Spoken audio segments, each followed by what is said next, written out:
Being a football fan, you must be knowing about this cup. But do you know about this? Or maybe this guy?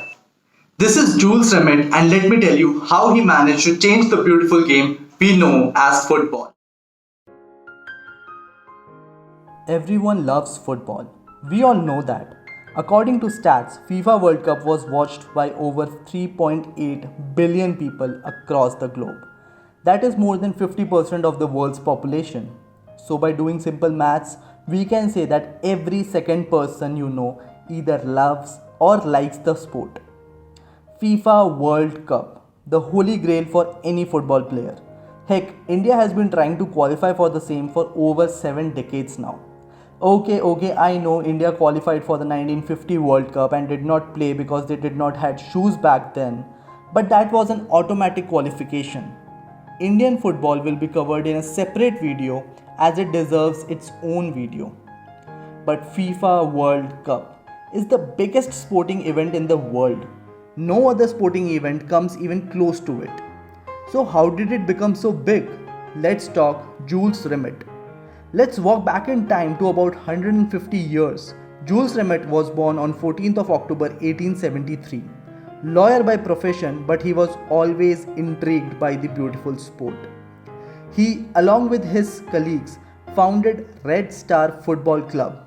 Yes, this one, which by the way is still in existence and plays in the third tier of the French football. Though he never played as a professional footballer at any level, he was always fascinated by the management side of the game. There is a saying that where there is a will, there is a way.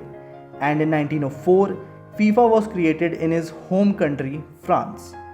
Though Rimet was not someone who was directly associated with the creation, he was one of the founders of the Football Association League, France's first national league, in 1910 and was named as the president of the league. This catapulted to the formation of the French Football Federation in 1919, just after the First World War was over. And for no one's surprise, Rimet became the first president of the French Football Federation as well. Becoming the French football's president gave Rimet the platform to present his ideas of having a tournament on an international level.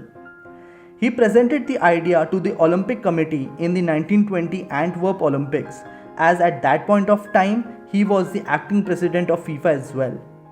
This was because at that time the Olympics were the only global footballing sporting event which included nations, and because they wanted to keep the control of the same, the idea was not approved.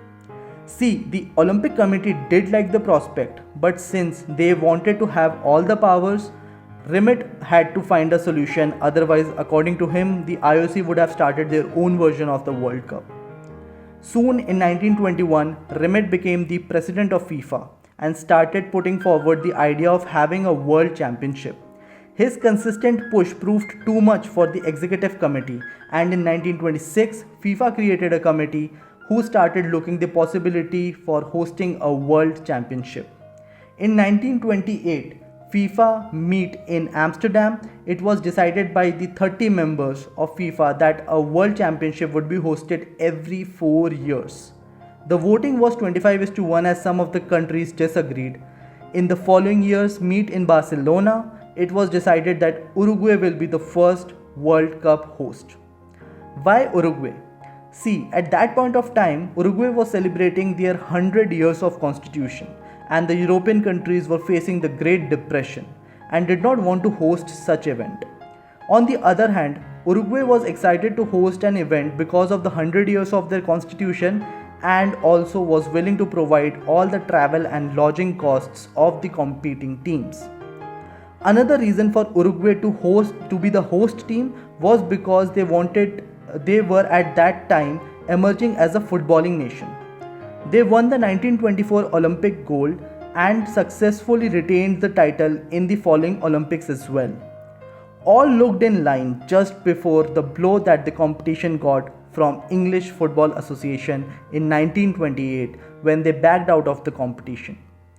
Not only the four nations from Britain, but a lot of teams did not want to participate because of the global crisis along with the lengthy sea voyage. This did not deter Rimet. but made him more determined to make his dream come true.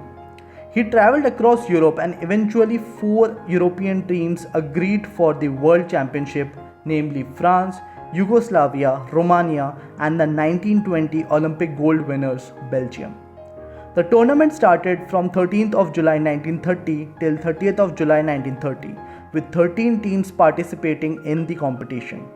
On 30th of July 1930, Uruguayan legend Jose Nasazzi was presented the first World Cup after Hector Castro scored the winning goal against their neighbor Argentina in the finals.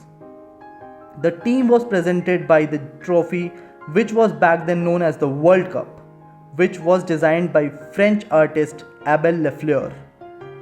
This was Jules Rimet's lifelong work. This was his dream come true. He stayed as the FIFA president till 1954, the longest serving FIFA president till date.